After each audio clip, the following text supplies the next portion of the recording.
I believe God is for me. I can't honestly say that I am just lucky. Everything I have is a gift. You will never hear me say I deserve everything I get. I get more than I deserve.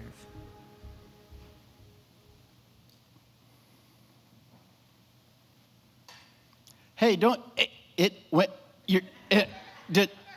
good morning. It's good to see you today. No, your internet is not skipping for those of you online and those of you in person. Sometimes we have technical difficulties. We're glad you're here, though. And I have really enjoyed, and I hope you have too, if you've been with us. If you haven't, I'll catch you up in just a second.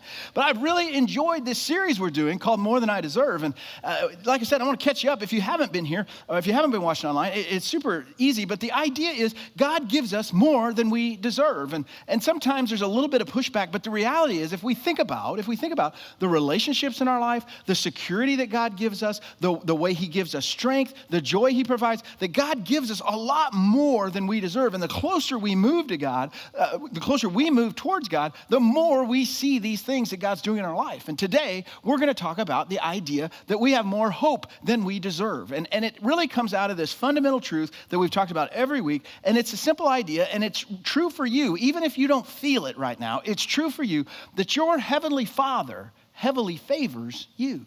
He favors you. You're one of his favorites.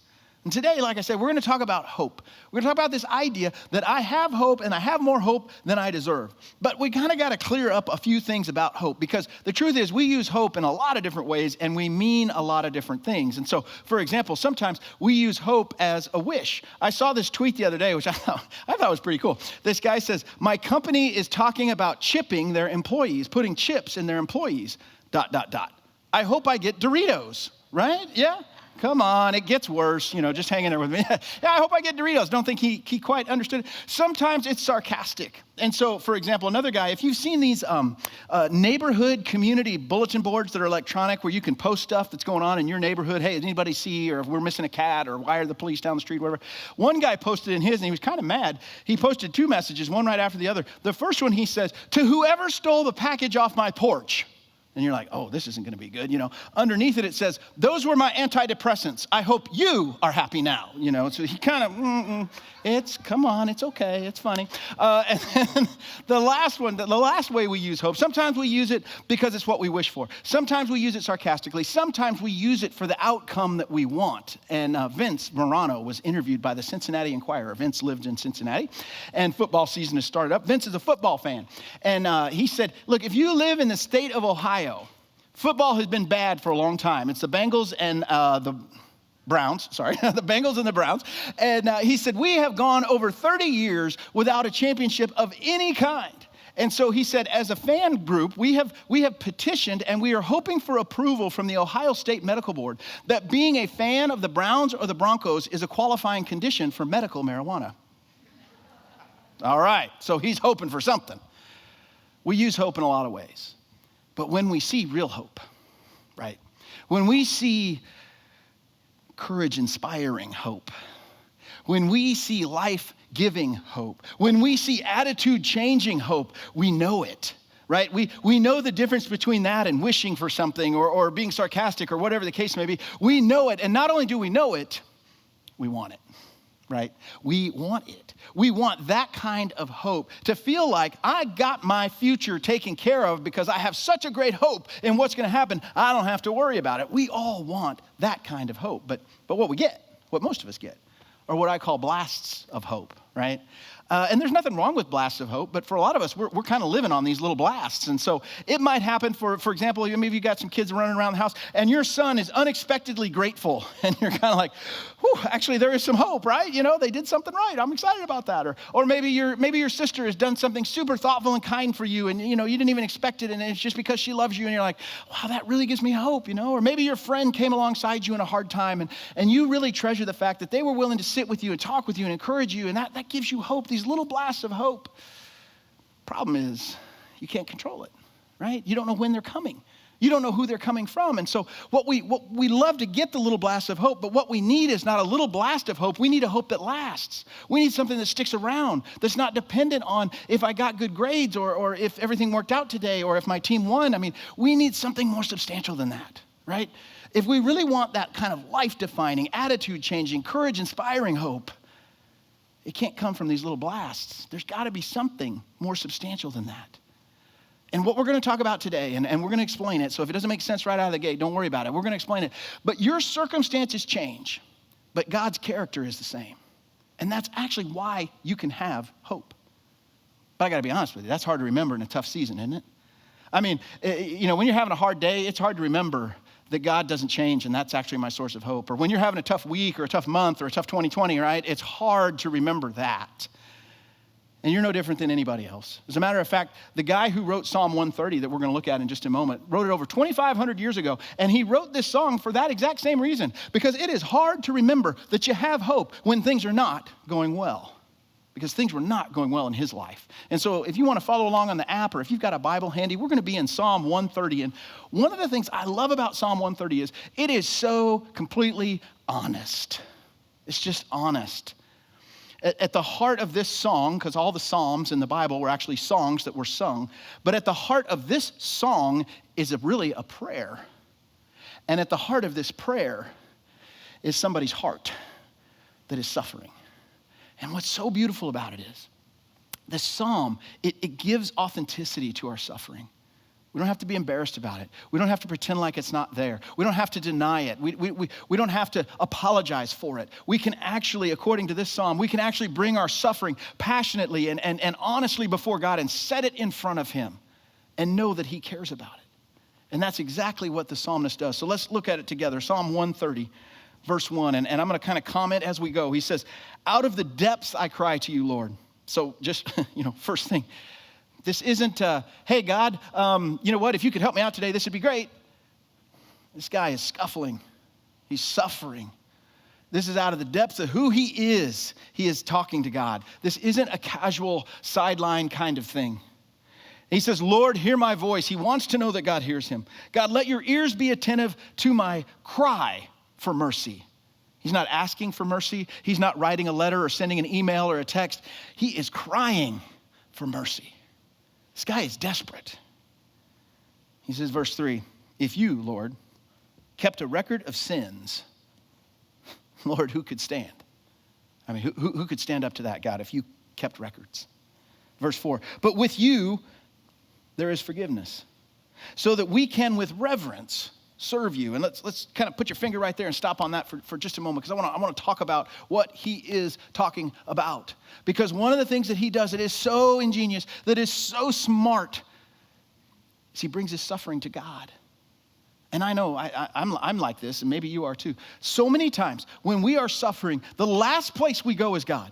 We go to our best friend, we go to our doctor, we go to our therapist, we go to trying to find a vacation or a hobby, or we go to somebody else that we can hire to help us or whatever it is. But it seems like for some reason, the last place we go when we suffer is God. And this guy is suffering. And as it turns out, he's not just suffering because for a lot of, think about suffering. It really happens for one of two reasons, right?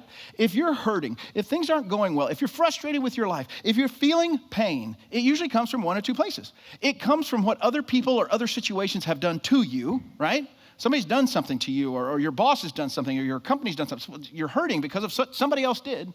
Or, and I know we don't like to talk about this part, it's because of a decision we made, right? Something we did. And again, I'm not trying to take you down, a bad path here, but the reality is, and we all know this, we can all look back at spots in our life where we made a decision or we did something, and we look at that and we go, man, if I could have done that over. I messed up right there. I made a mistake. I shouldn't have done that. I missed the mark. I failed. And I wish I could do it over, and I wish I hadn't done that, and I wish things were different. We've all got suffering and pain in our life because of decisions we have made. It's no different with the guy that wrote this psalm. He is suffering, and he out and out calls it what it is. He says, because of my sin. Because I knew what God wanted, I knew what God's standard was, and I missed it. I chose opposite of it. I sinned. I missed the mark. And he feels like he's in trouble. And we know what it feels like to be trouble, right? I mean, we've all had that experience. We all know, if we're human, we know what it is to be in trouble. Right? When you get that call from your boss and they tell you, hey, I need to meet with you first thing in the morning. We've got some important things to talk about, and the HR rep's going to join us. That's not a good meeting. When you get a call from the school, hey, we want to talk to you about your son. Oh, okay, what's up? No, we better do this in person. Can you come by the office tomorrow? Ooh.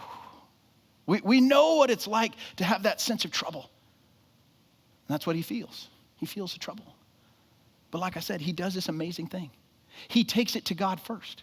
Even though the reason for his suffering and for his pain isn't because of what somebody else did, it's because of what he did. He made a decision. He made a choice. He missed the mark. He sinned against God. But he takes that suffering that he's feeling and he takes it to God first. It was just amazing to me because that's not what we do.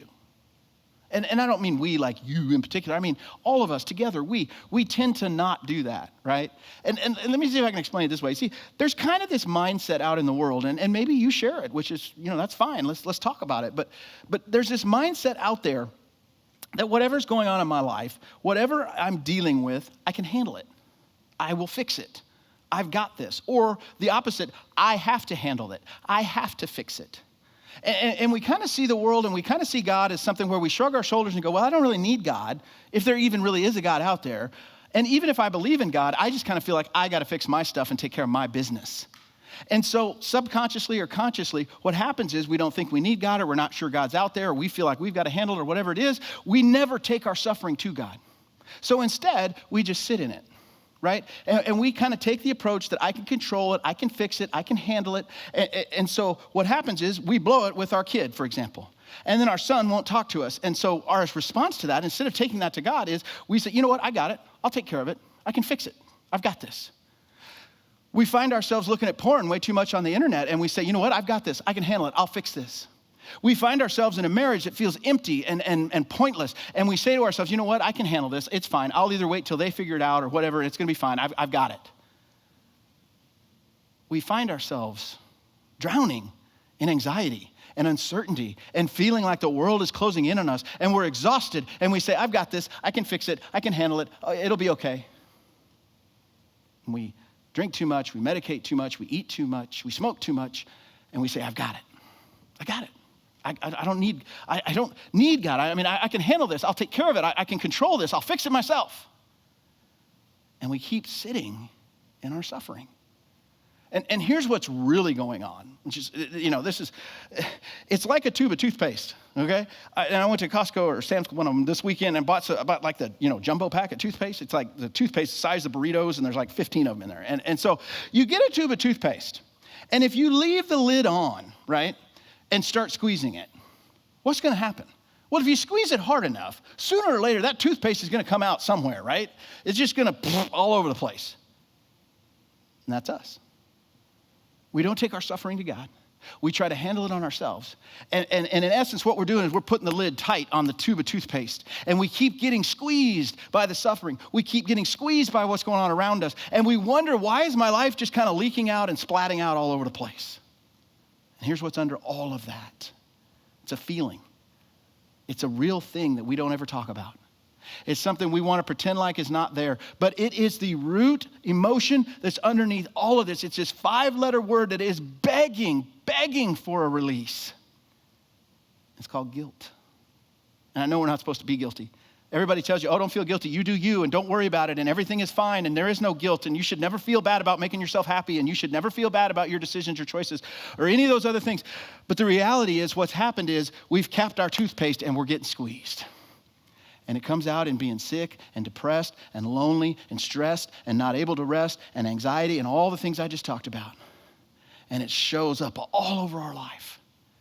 And the reason is we never take our suffering to the God who we're not sure exists or we don't think we need.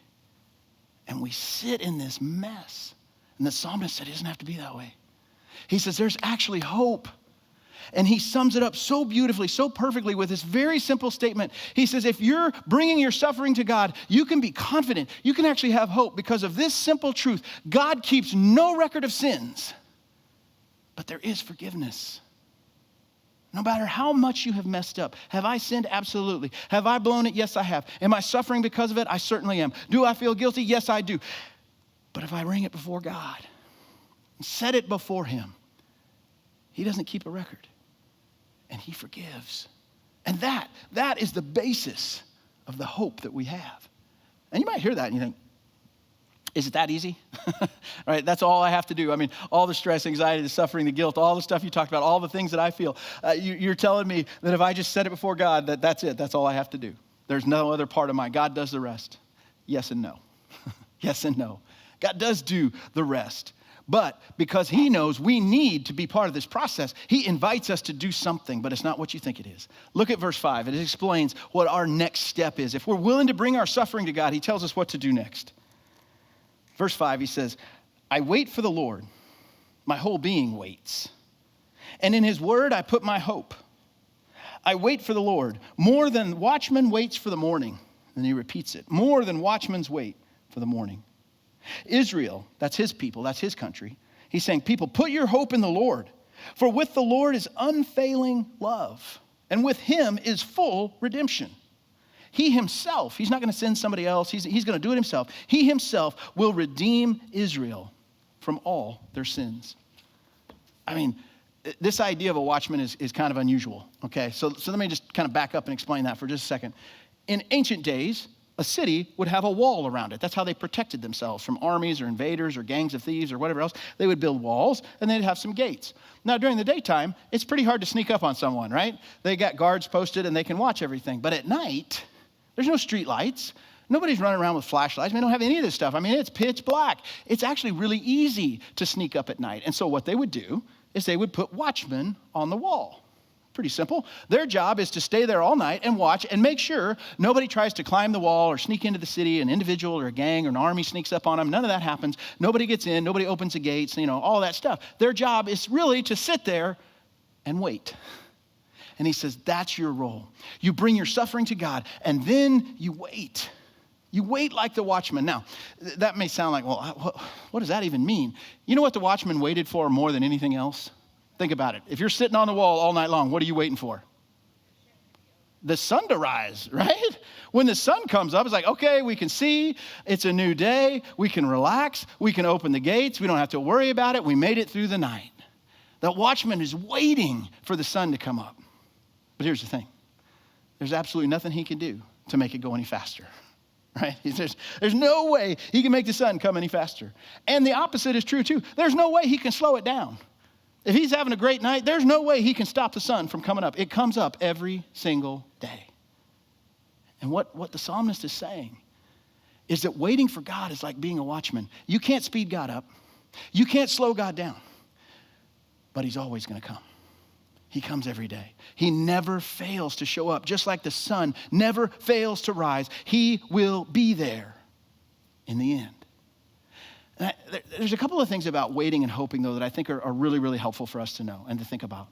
And waiting, I think, let's just put our cards on the table.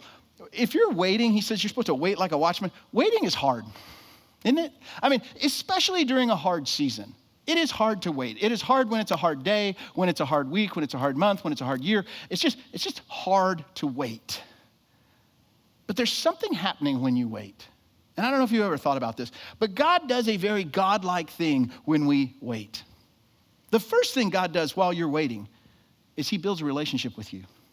Because you know what happens when you're waiting? You keep going to God and saying, God, is it today? Can it be today? God, what are we doing today? How about today? God, I need this. I'm trusting you. I'm counting on you. He builds a relationship with you. You know, the other thing that happens while you're waiting is not only does it build your faith and build your relationship, but it also teaches you patience, which is the one thing everybody wants, but nobody wants to learn, right? I mean, I don't want to be patient. I need patience, but I don't like learning patience because patience means waiting. And God builds patience in us, teaches us to persevere. Another thing that God does is he teaches us to trust his timing. Now, it depends on your age, depends on your situation, but most of us can look back at our life and say, you know, there was a time where I thought if this would have happened at this time, everything would be great, but I'm so glad it didn't happen, right? I wanted it so bad. I knew that was the right thing. I knew that was the right situation, and it didn't happen. And now that I look back, I'm so glad that didn't happen. Or maybe the other way, I didn't want to do it. I didn't want to go there. I didn't want to move. I didn't really want to take that job. But now that I look back, I realize, I'm so glad I did. God teaches us to learn to trust his timing. And so he builds his relationship with us. He teaches us to be patient. He teaches us to trust his timing. And the other thing he builds in us, or he does in us, is he matures us. And I know this isn't, nice to say, but Think about a kid that gets everything they want, whenever they want it, as much as they want, anytime they want it. What do we call that child? Spoiled brat. Yeah, a spoiled brat, both. When it's a kid, it's kind of like, well, the grandparents or whatever, the whole thing. And it's like, hopefully they'll grow out of it, whatever. When it's an adult, that person is toxic, man. We push away from that guy, don't we? We don't want to be around that person. And one of the things that God does when we're waiting is he teaches us to value the answer. It becomes so meaningful when it finally comes. And we gain so much more perspective, and it changes who we are. And all this is happening while we're waiting. So I know waiting is hard. And if you're in a season of waiting, I get it. And I'm just telling you, God is at work while you wait. Let's talk about hope real quick. There's two things about hope you need to know. Because hope, like I said, we use it in so many different ways. We mean so many different things. We know it when we see it, and when it's real, and when it's permanent. We get it. We want it. We want to have that. But hoping does not mean doing nothing. It doesn't mean to do nothing. You see, when we hope, we actually do something. And here's what we do. If you're a follower of Jesus, you know this. God has called you to some things, right? I believe God has called you to the place you hold in your family. If you're a mom or a dad or a son or a daughter or brother, sister, uncle, cousin, whatever, I believe God has called you to the place you hold in your family. God put you there for a reason. He wants to use you in that family. I believe that God has called you to the place where you live. The neighbors that you have, the people around you, the coworkers that you have at your job. God put you there for a specific reason. He put you there on purpose. And I believe, and many of you experience this, you tell me all the time, I feel like God has called me to my career. The thing that I do, the work that I do, I believe God created me to do this. He's called me to this. And so one of the things we do when we're hoping, we don't just stop and put everything on hold. No. We step into the things that God has called us to do.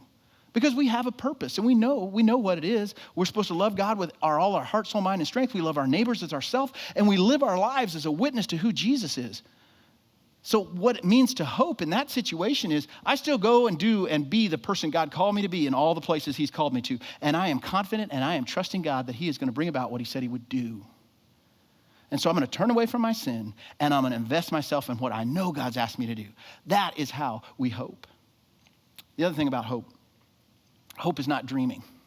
Hope isn't spinning some fantasy that keeps us from being distracted and keeps us from getting bored while we wait of, when I win the lottery or when I'm running the company, when I'm retired or when my family all finally gets along and everything is wonderful. It's not spinning some fantasy. Hope isn't dreaming. And here's what I've done. Maybe you've done the same thing. We kind of come up with a plan for God, right? Hey, God, here's what I want. Here's how I need it to happen. Here's the day and the time and the situation. And God, so here it is. If you'll go ahead and get on board with my agenda, everything will be great. And I'll step back and wait for you to work out my plan. That's not hoping. That's bullying God, right? I'm trying to bully God into doing things my way. And here's what I've learned. When things work out my way, they usually don't work out well, right? I mess it up. I mess things up. Hope is saying, God, I trust you to do what you said you would do. In this psalm, he says, bring your suffering before God. Wait for God. Find your hope in him. It reminds me of the story of Chastity Peterson. Chastity lost her dad in 2015, and it was heartbreaking for her. She was, I think, about 18 or 19 at the time. And she started, as she tried to work through the grief, she started texting her dad, even though he was gone. And so every day she would get out her phone and she would text her dad about what happened today. Sometimes it was meaningless stuff like lunch was awful, and sometimes it was really important things like, Dad, I so missed you today. I could have used you because I had to do this, I had to do that, and I needed you. And so she started texting, and she's texted every day for 4 years. And finally, on the 4th anniversary of his death, she sent him a really long text where she explained everything that had been going on in her life the last 4 years and how upset she had been. She talked about all the things that had happened. She talked about her own battle with cancer. She talked about her graduation. She talked about a failed relationship that she had. And she and she hit send.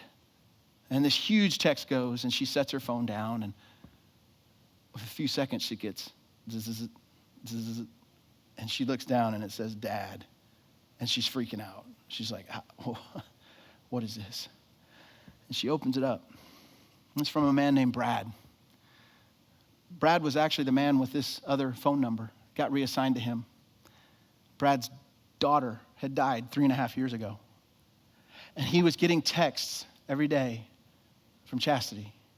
And as he read these texts, he said, I wanted to respond, but I was afraid that if I responded, you would quit texting. And I saw these texts as a gift from God. He was filling my heart with what I was missing because I was missing my daughter. And he said, I had to answer today because as I saw you pour out your heart, I realized how much you've grown. And it's so amazing to see what God has done in your life over these last 4 years as you've tried to navigate life without your dad. Chastity, for a long time, didn't say anything about it. She didn't tell anybody. And she finally decided, you know what? I need to let my friends know. I need to let my family know. I need to let the world know. Because what I found was God is real and God shows up. And it may take 4 years, but he is always right on time. She had hope. And it was because she recognized that God was still at work, even in her pain and suffering. And her pain and suffering wasn't because of her sin. It was because of what happened around her. But God will always take our suffering. And so as you hear that, as you see that, it just makes it, again, plain to me that your circumstances change. But God's character is the same. And that is the basis for your hope. Yes, you may have blown it. You may have blown it with your wife. You may have blown it with your kids. You may have blown it with your own personal habits. Maybe you blew it with yourself, but you can still bring that to God. You see, you have a Father that loves you. Redemption and suffering are both real, but redemption has the final word, not suffering. He redeems, he restores. This is who he is. This is his identity. He is a forgiver at the very core of who he is. He was there at the beginning. He will be there after the end. God is on your side. He loves you. He's for you. He's pursuing you. And he is relentless. That's why you can have hope. Now, as you sit here this morning, or maybe you're online with us today, you may not be sure about God. You're like, I'm not sure if he's out there. If he is, I'm not sure, what I'm supposed to do or how that's supposed to work. And I haven't decided in my heart and my mind exactly all that about God. But let me ask you a question. Isn't that the God you want? I mean, if you think about this good Father that's pursuing you, that loves you, that at his core is a forgiver, and he wants to trade your suffering for the hope that he can provide, even if you don't know for sure that there is a God, isn't that the God you want? I think it is. And I got good news for you. Myself and hundreds of other people and thousands of other people for thousands and thousands and thousands of years have found him to be that God. So much so that they wrote songs about it 2,500 years ago. Because that's who he is. And I know for many of us, life is about pushing through, right? We're carrying all the stuff that we're carrying. And 2020, it's a weird year, and eventually we're going to stop talking about 2020, hopefully. But even beyond 2020, it's not easy. It's not always smooth. Sometimes life just feels heavy. And sometimes, like I said, it's because of the choices that we have made, right? God hasn't changed. He keeps inviting you. Hey, bring it to me. Yeah, but the reason I'm hurting is because I messed up. It's because I sinned against you. It's because I went wrong. He says, yeah, I know. Bring it to me. Because I'm a forgiver. And I don't keep a record of wrongs. Bring it to me. And if you're a follower of Jesus, which I am, and I hope you are too, if you're a follower of Jesus, you know this is true. We still sin. We still mess up. We still suffer. But we have hope. Not because of anything we've done, but because we're willing to bring that before God, set our suffering before God, give up that sin, and walk with him. We have hope. If you're not a follower of Jesus, I want to invite you. I want to challenge you that maybe that's a decision you need to make today. And I'm going to talk more about that. But maybe that's a step you need to take, because the other thing that we have as followers of Jesus is as a people, as a large group, and we're all over the globe, we're everywhere, you can't get rid of us. As followers of Jesus, one of the things we are is we are a people of hope. It's part of our identity. It's really who we are. And so my challenge to you, whether you're a follower of Jesus today or not, my challenge to you is to not live another day that's not hope-filled, because your Father wants to give it to you. Let's pray together.